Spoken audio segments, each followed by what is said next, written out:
بسم اللہ الرحمن الرحیم۔ السلام علیکم محترم سامعین اور عزیز طلبہ کرام، امید کرتا ہوں کہ آپ تمام احباب خیر و عافیت سے ہوں گے۔ آج کا ہمارا سبق نمبر 91 ہے، جس میں ہم شاعر جحدر بن ضبیعہ کو پڑھیں گے۔ ان اشعار کا پس منظر یہ ہے کہ بنو قیس نے بنو تغلب کے ساتھ جنگ کا ارادہ کیا۔ بنو قیس نے یہ بات بھی طے کر لی کہ اس جنگ میں قبیلہ کی تمام عورتیں شریک ہوں، جو میدان جنگ میں زخمیوں کی مرہم پٹی اور پانی پلانے، نیز دشمن کے زخمیوں کا کام تمام کرنے کا فریضہ انجام دے۔ تاہم علامت امتیاز کے طور پر قبیلہ کے تمام مردوں کے سر حلق کروا دیے۔ اسی وجہ سے اس جنگ کو یوم التحاق بھی کہتے ہیں۔ البتہ شاعر نے کہا کہ میری شکل و صورت کچھ اچھی نہیں، اگر گنجا ہو جاؤں تو مزید بگڑ جاؤں گا، اس لیے میں اس علامت امتیاز سے مستثنیٰ ہوا چاہتا ہوں۔ جنگ شروع ہوئی تو شاعر زخمی ہو گئے۔ بنو قیس کی عورتیں میدان جنگ میں اتریں اور بال والے زخمیوں کو قتل کرنے لگیں۔ بالوں کی وجہ سے دشمن کا زخمی سمجھ کر ان عورتوں نے شاعر قیس کا بھی کام تمام کر دیا۔ موت سے قبل مندرجہ ذیل اشعار انہوں نے کہے ہیں، تو آئیے اشعار پڑھتے ہیں اور اسے سمجھتے ہیں۔ وقال جحدر بن ضبیعة ابن قیس قد یتمت بنتی وآمت کنتی وشعثت بعد الرهان جمتی ردوا علی الخیل ان ألمتی ان لم يناجزها فجزوا لمتی قد علمت والدة ما ضمتی ما لففت في خرق وشمتی اذ الکمات بالکمات التفتی امخدج فی الحرب ام اتمتی۔ ترجمہ سمجھتے ہیں۔ قد یتمت یا یتیمت، قد یتیمت یعنی یتیم ہو گئی، بنتی میری بیٹی، یتیمہ یا یتمہ یتیمو یتیم ہونا، یتیمہ فلان فلان یتیم ہو گیا، وایتمت المرأة ایتم الطفل بچہ یتیم ہو گیا۔ فقد یتمت بنتی میری بیٹی جو ہے وہ یتیم ہو گئی، وآمت کنتی، آمت آپ نے سنا ہوگا ایمتن، والاییم الاییم بیوہ عورت۔ تو یہاں پر یہ کہہ رہے ہیں قیس کہ قد یتمت او یتمت بنتی میری بیٹی یتیم ہو گئی، وآمت کنتی اور میری زوجہ مراد نہیں، یہاں پر بہو مراد ہے کہ میری بہو جو ہے وہ آمت یعنی میری بیٹی یتیم ہو جائے اور میری بیوی بیوہ ہو جائے اور لڑائی کے بعد میرے بال پراگندہ ہو جائیں۔ ٹھیک ہے، گویا کہ اپنے آپ کو ہلاکت کے آگے سمجھ رہا ہے۔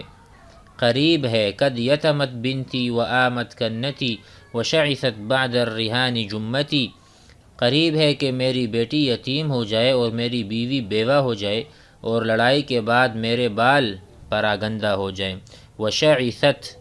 شعثت الاشعار، اشعار کہتے ہیں بالوں کو، بعد الرهان بعد الحرب، جمتی ای شعر رأسی، ردوا علی الخیل ان ألمتی، اگر شہسوار آئے تو ان کو میری جانب لوٹا دو، اگر میں ان کے مقابلے کے لیے نہ نکلوں تو میرے بال کاٹ دو۔ کہتے ہیں ردوا علی الخیل، شہسوار کو میری طرف بھیجو، ان ألمتی ای ان نزلوا، جب وہ نازل ہو جائیں، جب وہ آ جائیں، ان لم يناجزها فجزوا لمتی، اگر میں ان کا مقابلے کے لیے نہ نکلوں، مقابلہ نہ کروں، جزو جز یجز قطع یقطع، کاٹنا، قلم کرنا، فاقطعوا لمتی، لمہ کسے کہتے ہیں؟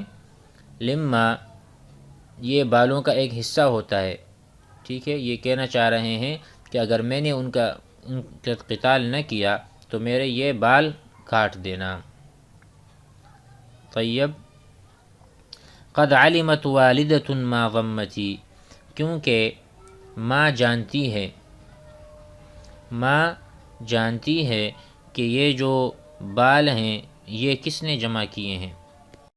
تو یہاں پر مراد ہے قد علمت والدة، میری ماں جانتی ہے میرے بارے میں، ما ضمتی، جو اس نے اپنے پیٹ میں پالا تھا یا اسے رکھا تھا، یعنی میں کیسے تھا جب میں حمل پر تھا۔ ما لففت فی خرق و شمتی، جس کو انہوں نے بعد میں کپڑے میں لپیٹا اور اس کے بعد سونگا۔ تو گویا کہ میں جب چھوٹا تھا تب سے شجاع تھا، تب سے بہادر اور نڈر تھا، یہ مراد ہے۔ ما غمتی، غم یغم اپنے سینے سے لگانا، ما لففت جو اس نے مطلب اوڑا تھا یا جس چیز کو اس نے لپیٹا تھا، فی خرقن کپڑوں میں، وشمتی اور اس کو سونگا تھا، وہ میں تھا اور میں اسی طرح بہادر ہوں۔ اور آگے کہتے ہیں اذا الکمات بالکمات التفتی، جب شہسواروں سے لڑتے ہیں، التفتی ایک دوسرے میں پیوست ہو جاتے ہیں، ایک دوسرے میں گھس جاتے ہیں اور ایک دوسرے سے لپٹ جاتے ہیں، یعنی ایسے دن میں جس دن جنگ زوروں پر ہو، تو اس حالت میں مجھے میری ماں جانتی ہے کہ میں کتنا بہادر ہوں، میں پیچھے نہیں ہٹتا۔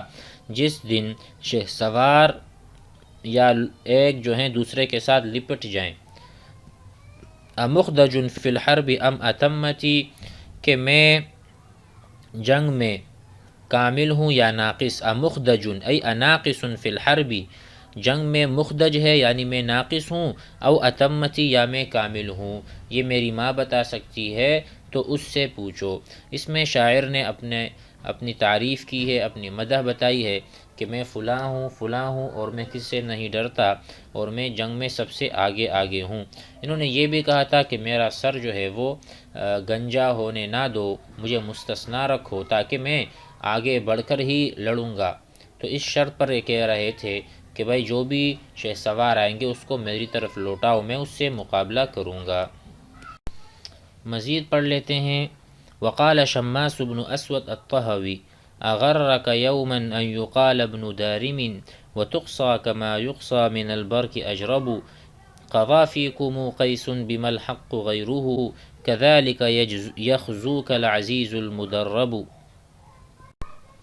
اغرک یوما سے مراد ہے کیا تجھ کو دھوکہ میں ڈالا کسی دن نے، کیا کسی دن نے آپ کو دھوکے میں ڈالا ہے، ان یقال ابن دارم، اس بات نے کہ تجھ کو ابن دارم کہا جاتا ہے، اس دن نے کیا آپ کو غرور میں اور تکبر میں ڈال دیا جس دن لوگ آپ کو ابن دارم کہنے لگے تھے۔ وَتُقْصَى كَمَا يُقْصَى مِنَ الْبَرْقِ أَجْرَبُ، حالانکہ تو اس سے اس طرح دور ڈالا گیا، یعنی اس نام سے اتنے دور ہو گیا جس طرح تندرست اونٹوں کو جماعت سے خارشی اونٹ کو دور رکھا جاتا ہے۔ وَتُقْصَى أي وَتُبْعَدُ كَمَا يُبْعَدُ، جس طرح دور ہٹایا جاتا ہے، من البرق أي من الجمال، الجمال النوق، ٹھیک ہے، اجربو جو جس پر خارش ہوتی ہے، جس طرح خارشی اونٹ کو اونٹوں میں نہیں چھوڑا جاتا، تندرست اونٹوں، اسی طرح آپ کو بھی نکال دیا ہے۔ قضا فیکم قیس بما الحق غیرہ، قیس نے تمہارے درمیان ناحق فیصلہ کیا ہے۔ قضا یقضی حکما، فیکم تمہارے درمیان، قیس نے حکم کیا یا فیصلہ کیا، بما الحق غیرہ جو کہ حق نہیں ہے بلکہ حق کوئی اور ہے۔ کذالک یغزوک العزیز المدرب، اور تجربہ کار تجھ پر اسی طرح غالب ہوگا، اسی طرح کذالک یغزوک یقہرک یغلب علیک، تم پر غالب آئے گا، تجھے رسوا کر دے گا، العزیز السید العظیم جو زیادہ معزز آدمی ہے، المدرب جو کہ مدرب ہے یعنی خبیر ہے اور تجربہ کار ہے۔